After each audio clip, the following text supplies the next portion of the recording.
Greetings and bienvenue, midnight crew. Thank you for returning to this broadcast, and welcome to new viewers joining us for the first time. If you like a video, then feel free to subscribe. I had an episode of sleep paralysis. Only 7 years later would I find out it was something much, much more sinister. Around 2010 I had several episodes of sleep paralysis. One terrified me so much, I will never ever forget it. I was lying in my bed and woke up. Couldn't move, and I had this feeling of primordial dread I have never ever felt before. I heard the stairs creaking and knew something was coming for me and was almost shitting myself in fear. I saw a long-fingered slender hand slowly push open my door. It had really long nails. I short-circuited in fear and actually woke up. The episodes came and went and stopped after a few months. Most were weird, but nothing as absolutely terrifying as the one I described. Fast forward about 7 years. My life was in the shitter. I was a 27-year-old slacker, still studying a degree that takes 3 years. My mom has been depressed and unemployed since about early 2011. She got into debt and put under custody by a lawyer to pay back debts. We got evicted for not paying rent and ended up in social housing. In December of 2017, my mom started acting weird. She started throwing up a lot and slept many hours a day. But I was too busy smoking weed and stuck in my own little downward spiral. One day she started looking yellow. Her skin, her eyes. I told her to go to a doctor, but she refused. The next morning she looked really bad and called an ambulance. They examined her in the hospital. Turns out she had late-stage breast cancer. It spread to her bones and liver. She died the next morning. Turns out, the day we moved into social housing, in July of 2017, she found a knob on her breast. She knew it was cancer and deliberately did nothing. I guess it was the final straw. She let it run its course. You could say she killed herself with cancer. Enter my dad. They were long divorced. My dad was always a kind of spiritual guy, and helped us out after mom died at our social home. Take care of the funeral, clean house, stuff like that. Just so we wouldn't be alone. A few days after my mom died, I get a phone call from my dad. He was in an absolute panic, begging me to get out of the house. My dad is a very calm and collected person. I've never heard him like this. It freaked me the fuck out. He was frantic. It was for reasons he couldn't explain right now. I said okay and stayed with friends for a couple of days until after the funeral. After that, he sat me down and explained everything to me. Now, I'm not into spiritual mumbo-jumbo, by any means, and was already bracing for a heap of nonsense. He knew this medium, water healer lady that he contacted after being at our house in the days after mom died. While I was away one day and he stayed to clean up, the kitchen door leading up to the stairs opened suddenly. There was no draft, and that door had never done that. Dad said he felt a weird presence and looked up the stairwell. He swears he saw a shadowy figure stand at the top in the darkness. So he contacted this water healer lady, who apparently was a very special person. According to him, that was born with a gift that let her see and feel energy, even from a distance. My dad explained it to her and she did some spiritual digging at my place, so to say. She told my dad it was very bad and that everyone should leave the house until it was cleansed. My dad told me he had a dream the day my mother died that my mother laid bare in a living room of sorts with a white-black square pattern on the floor. And there were entities swarming around her, gray, nasty looking, with long slender hands and fangs. Now, my dad had never been to our new home before, and I had never sent pictures. This was strange, because our living room exactly had that floor pattern. He couldn't have known this that day. Enter the healing lady's explanation. She explains there are bad entities, which form a parasitic bond with people. It feeds on misery. But not these entities. They make you sick, make you suffer mentally and physically until you die. which is out of the ordinary, since most entities can't feed off you when you die. But these don't give a fuck and kill you eventually, and find new victims. Healing Lady asked if she may contact me for further details. I agreed. She asked me if my mother ever visited a big domain with a castle. My town has exactly one like that, as a matter of fact. From the Middle Ages. I said yeah, there is a fair there each year and my mother visited it every few years. She then explained to me that domains like that used to have a torture well. Basically, they threw your ass in there and let you rot, while still alive. That domain had one, according to her. She said that people who die a violent, painful death that according to them is unjust can't move on and turn into these fucked up entities that dwell on this earth and latch on to people, perpetuating suffering. So according to her, my mom got one of these things to latch onto her. She also asked if my mother was with friends the days she visited that fair. I remembered that one time she went with her best friend. Her best friend, who as of 2016 died of breast cancer. I was perplexed and honestly was like, yeah, I'm sure, okay, thanks I guess. I didn't pay it much mind. But then things started falling into place, the more I thought about it. She visited that fair with her best friend in 2010. And I looked into it, and yes, the domain used to have a torture well aloft smack in the middle of the fairgrounds. I started having these sleep paralysis episodes in 2010. That one night I experienced such fear that I never, ever experienced before. The long, slender grayish hand that slowly opened my door. The same my father described in his dream the night my mother died. My mother lost the lust for life starting then. She became depressed, gave up her job. She didn't work from early 2011 and onwards. Depended on state gibs from then on. Apparently I was to be the next target, after they had quite literally consumed my mother. Water Lady cleansed me, by treating me with water she blessed. It took almost 3 hours. And no, she didn't charge a penny. She said she had only encountered this once so far. That was in early 2018. Since then I graduated, have a steady job, stopped smoking weed, bought a house, got a girlfriend and have a kid on the way. All this in 2 years' time. So yeah, I'm thinking I dodged some fucked up shit. My mother didn't. Make of this what you will. Be me. 7 to 8 years old. Have this aunt who tends to take me with her to do shopping and stuff around the town. She is well known in town and people often invite her to their houses. She is also known for being into magic and weird stuff. Mom once told me she found a voodoo doll when she and my aunt used to share the same bedroom. One Sunday, we go visit one of her friends. Old house, 2 floors, rustic, lots of trees in the property. We go inside. 3 p.m., plenty of light outside, but for some reason the house is very dark inside, no lights on. We go to the 2nd floor. Aunt greets friend, old lady, and they start talking. Notice 2 kids sitting in a couch watching TV. Can only see their backs. Aunt goes with friend to one of the rooms as they continue talking. I just stand there watching the 2 kids and the TV. Suddenly, the kids stand up and start staring at me. There is this sort of green slime coming out of their mouths. They start chewing the green slime in a weird way as they keep staring directly at me. There is green slime all around their mouths and jaws, even some dropping into the floor. Don't know how to react, but I know I'm terrified.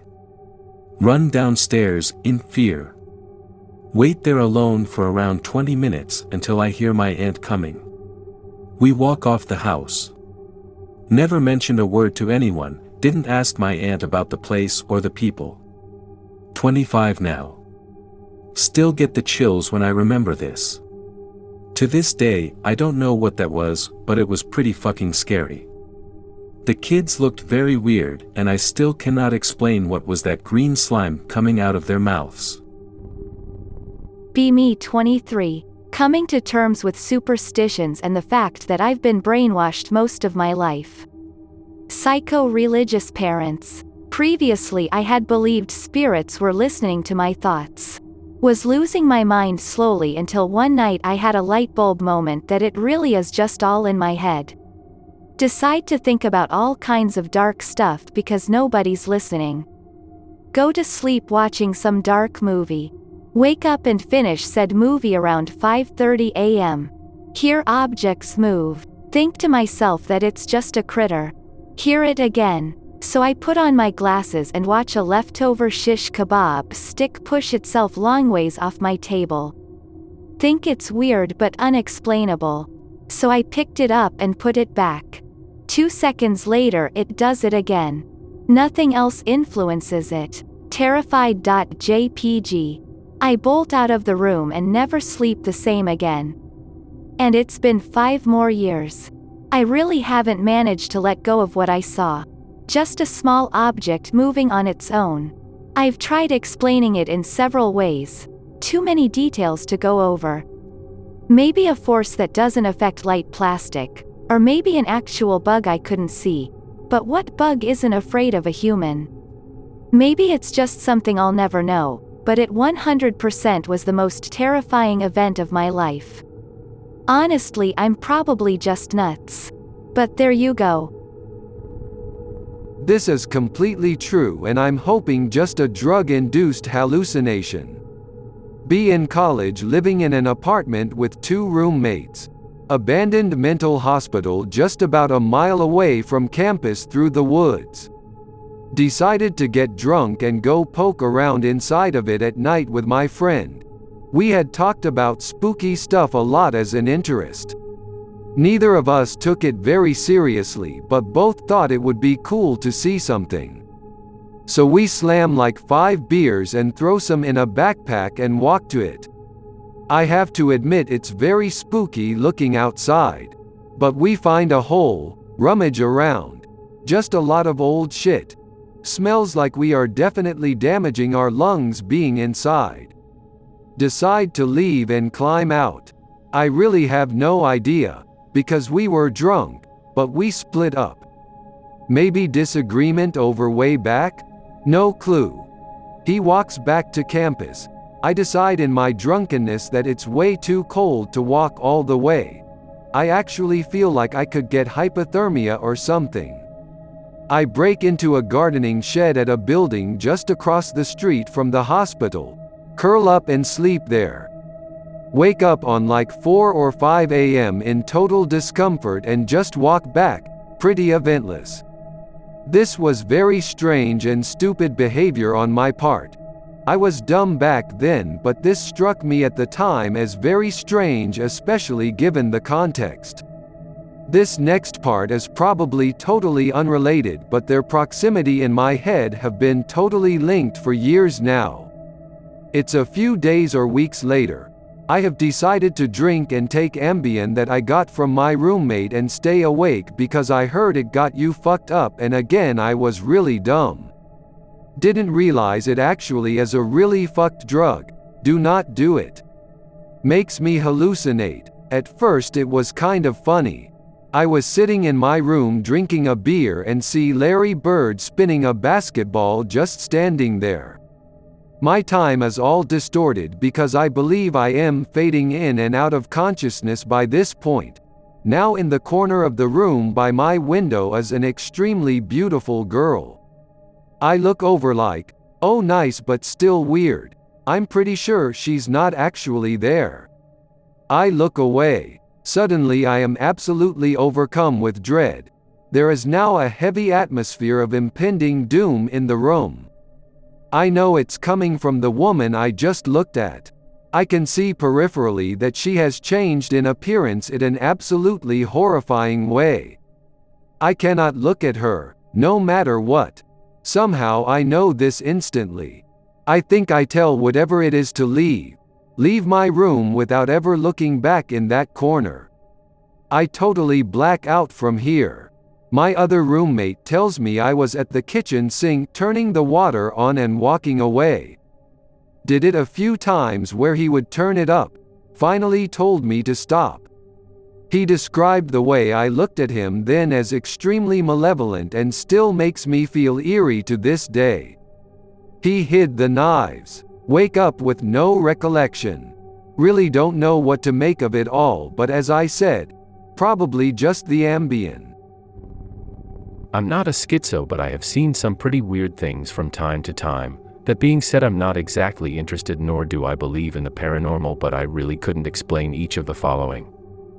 Once when I was a kid, I saw what looked like a huge spacecraft with blinking, colorful lights slowly hovering over the apartment complex where me and my parents used to live in. I was in the car and it was nighttime. I was also the only that noticed it. When I told my parents about it, they didn't believe me and just told me I was imagining it. Eventually I just dropped it and decided to not talk about it anymore since nobody would have believed me anyways. It's also worth noting we live near an airport and Air Force base, and a number of U.F.O. sightings are frequently reported in my city. 2. This one happened recently, around 2017 or 2018 if I remember correctly. I was taking care of my 1-year-old brother in the living room. He was sitting on one of those little chairs that parents use to train their babies to start eating on tables. He was sitting in the middle of our dining room table. Suddenly my mom told me to unhook the lamp from the ceiling, which was like a mini chandelier hanging up with a chain, and clean it. I did so and hooked it back up again. I was about to turn it on whilst my little brother was right underneath it, but suddenly it started swaying very ominously from side to side. I stopped and kept staring at it, almost as if I was transfixed by it. I decided to move my brother to the side of the table because it started to worry me a bit. My mom immediately came in from the kitchen to the living room saying, "Would you just turn it on already?" She flipped the switch and immediately it short-circuited. Sparks went flying everywhere and it came crashing down on the middle of the table. Had my brother been under it, I imagine it would have killed him for sure. For some odd reason my mom didn't believe me when I told her about the premonition. Little drunk, so work with me here. Be about 1 to 2 years old. Living in a medium-sized house with my mother and stepfather. Remember bits and pieces of memory from the house. Even as a child I sensed a very, very off essence from the place. Too young to express it, obviously. An 8-year-old looking child would follow me around constantly. Never in a rapid manner, would just stand in corners, watch me play, etc. Way too young to even register this thing as something scary. Just kind of assumed he was supposed to be there, too young to question otherwise. Remember a certain occasion where I was watching my mother do laundry in the basement. He stood in the adjacent corner of my mother and would just look at me, just stared. This happens all the time, but for some reason I remember this picture more vividly. Move out of that house at around 3 years old. Be me, present day. Ask my mother about that old house. Tell her pretty much everything I just listed above. She informs me that a kid died in that house from a small fire, before we moved in. Also, 4 weeks after we moved out, before anyone could buy the house, it randomly bursts into flames and burns down. It's not exactly my most terrifying experience, but it's something that still gives me shudders just thinking about it. Looking back, I like to think that kid was just following me around to witness the youth that he was robbed of. It sounds a little twisted, but he never harmed me or any of my family members, so innocently enough maybe his spirit just looked at me as a baby brother. Something to support this theory is how he got us to move out that house before it randomly burned down. Now that I'm thinking about it and typing it out, it kind of saddens me. Got a story my wife told me a bit back. We were dating at the time, she called me right after it happened, freaked out. Late at night, I think around 2 to 3 a.m. Wife, then girlfriend, still at her parents' place at this point. Not a great neighborhood but not bad either. It's a 1-story house with a big window in the front to the right, door with walkway, patio area and motion light to the left. She's asleep, someone rings the doorbell, then starts knocking. They go to the door and look through the peephole, nothing. Motion light had been turned on by movement. Eventually they ask who's out there. They hear what sounds like a young-ish woman's voice, saying she needs to use their phone and to let her in. Understandably, they say no and tell her to step into the light in front of the door. They don't reply. Bushes at the front of the house rustle. My wife didn't see them, so they must have pressed up against the wall between the front window to the right and the door walkway on the left. The knocking on the door continues for some time, mixed with harder banging. Family calls the cops, but no one's there when they arrive. Wife calls me after, freaked out, and IWTF, I'm still not really sure what happened. My guess was some druggie or someone looking for an easy breaking and entering target. It spooks me how they just whispered from the dark that they needed help and wanted to use the phone, though. And that they never saw who was there, never happened again. They had break-ins in that area every once in a great while too. I've told this story years ago, but it's been bothering me recently. 20 years old, overnight security guard. A large business building. Only open at night to like 2 or 3 dudes who work nights to talk to their Chinese business partners, or cleaning staff who leave by 11 p.m. This particular night there's only one guy. Same guy the first see every night. He works on 8th floor, cleaning staff is gone as it's 1 a.m. Do the rounds time. This means I take the elevator to the 45th floor and walk each hallway and inspect the fire escapes. Takes about an hour or so. I'm on the 23rd floor. My coworker is stationed in my seat on the 1st floor, and the only other soul in the building is on the 10th floor. I make my way to the 23rd floor bathroom. Oh, need a fancy powder room? With a couch? I sit down to check my phone for a minute, opens phone. Attempts to look at text message. Instantly gripped with intense sleep paralysis? But I'm fucking wide awake. I feel myself lose control of my body. My phone falls to the floor and shit goes real dark for me, like black. I see nothing but hear incredible screaming from every direction, getting closer rapidly. Literally trying to move hurts like when your legs get pins and needles, but my entire body. I try and stand but just fall to the floor on my knees. Scramble for my radio and baton. I do this fucked up crawl. Run out of the powder room and back into the hallway. I'm like wildly looking around. Like there's no way those voices came from nowhere. I took the elevator down to the 21st floor and continued my work faster than ever. I remained a skeptic, especially since at the time I posted on 4chan and was told sleep paralysis is normal. Maybe I didn't know I was tired, suggested someone else. I myself shrugged it off. Until more shit happened. Several weeks later. Like a dream, I almost forgot about that night. I was convinced, and probably wanted to believe, that's just sleep paralysis. I guess I was tired. I'm doing my rounds again, and after weeks of ignoring the 23rd floor and swiftly getting in and out as fast as I can, I decided to walk around the offices. I'm allowed to, as long as I'm not like flashing pictures or stealing. 23rd floor folks also always tell us guards we're welcome to snacks, which is great, but of course the office I'm allowed free snacks from is the very floor that scares the shit out of me. It was just one night and I doubt this one floor is haunted. I decide to face my goddamn fears and just see what's up, maybe grab said snack. Oh shit, not too scary actually, there's someone working. Aisles and aisles of cubicles, one desk with a lamp on. I walk over. Hey man, are you still in here? Silence. Great. Nervously, I walk up to the desk. About 4 meters away now, just around the corner. And the lamp shuts off. As much as I don't want to, I have to fear the worst and assume this could be an intruder. I turn my flashlight on and run around the corner. Fucking nothing. My past self really wanted to not believe. I walked right into the weird pre-bathroom powder room with the couch again, maybe wanting to believe it was all in my head. Can't get sleep paralysis if I don't even fucking sit.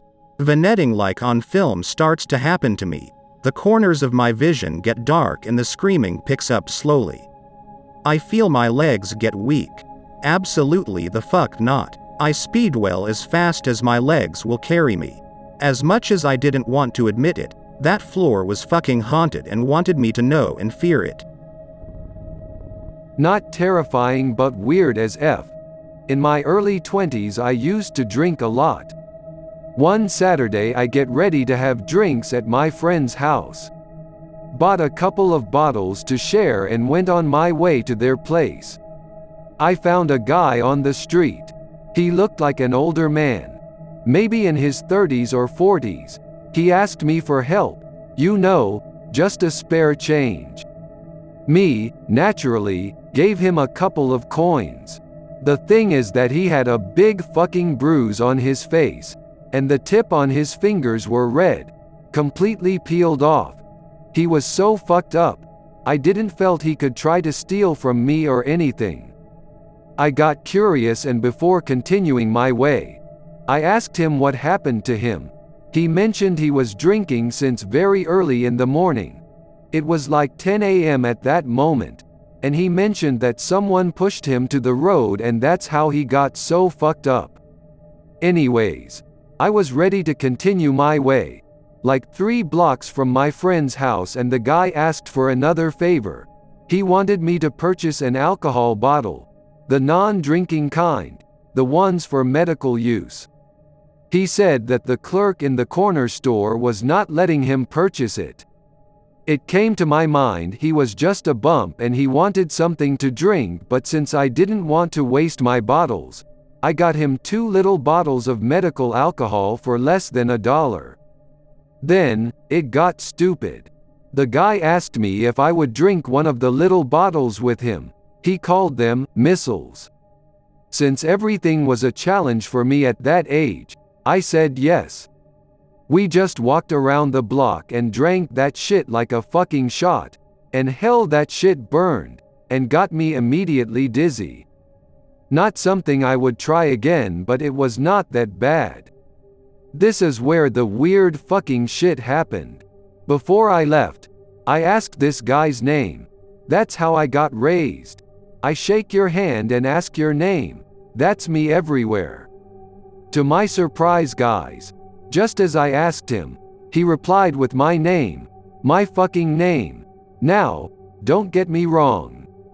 I live outside the States, and most of the people have 2 names and 2 last names.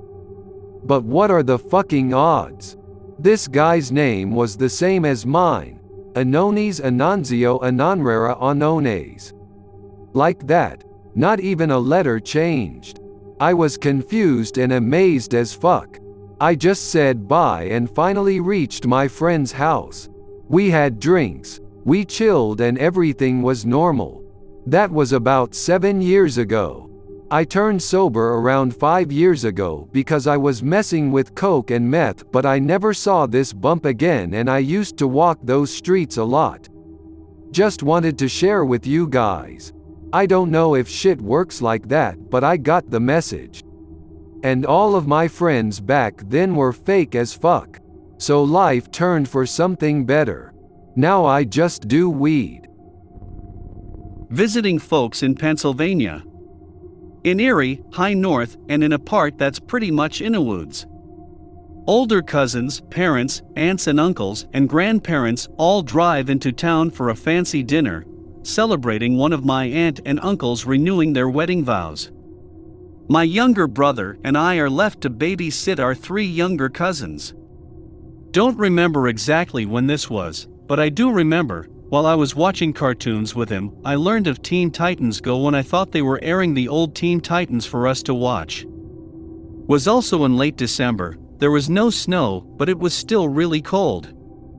Several hours pass, and suddenly out of nowhere we start hearing these huge explosions. Straight up sounds like a tank. High-grade fireworks are illegal up north due to the lower humidity. The force of the explosion slightly rumbles the house. I kick into leader mode and start gathering everyone and hurtle them into the basement as the explosions continue. My second youngest cousin, brainwashed from TV, starts biting his fingers like a cartoon because his parents are letting their iPad raise him, but that's irrelevant. Call 911. Operator can faintly hear the explosions. We straight up think that there's suddenly another war. Worry my shit about my family. Next explosion is ear-ringing and sounds very close. Start fearing that the roof might collapse on us. Brother is trying to reach our family, but none of them are answering. Eldest cousin is throwing a fit. Middle cousin is quoting random memes. Youngest cousin somehow is the calmest out of all of us. Explosions finally calm down, but we wait nearly half an hour before we go back upstairs. Turns out what happened was some fucking idiots smuggled huge fireworks and were celebrating New Year's early, and because of their lack of experience with them, many of them flew off course due to the wind, some flying straight into the woods, one flying straight over our house, and others into neighboring acres. I hope that you enjoyed tonight's broadcast. If you enjoyed tonight's story, then please subscribe to the channel as more Greentext will appear daily. A new broadcast will appear when the clock strikes midnight Central Time.